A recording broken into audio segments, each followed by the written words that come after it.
शिंगणापूर फाट्याजवळ जुन्या शिंगणापूर पाईपलाईनला दुरुस्ती करून जोडण्याचं काम महानगरपालिकेच्या वतीनं गेल्या 1 महिन्यापासून सुरू आहे.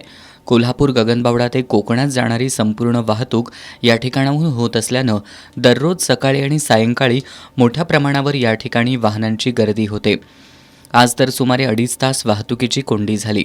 यावेळी सुमारे 1.5 किलोमीटरपर्यंत वाहनांची मोठी रांग लागली होती. यामध्ये रुग्णवाहिकाही अडकली.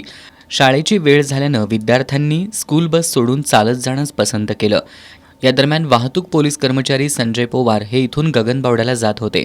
त्यांनी आपलं कर्तव्य समजून त्या ठिकाणची वाहतूक सुरळीत केली.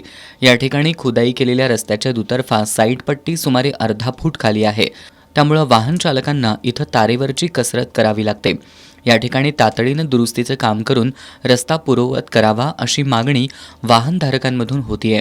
याबाबत महानगरपालिकेच्या जल अभियंत्यांशी संपर्क साधला असता त्यांनी उद्या या ठिकाणी काँक्रीट टाकू असं आश्वासन दिलंय.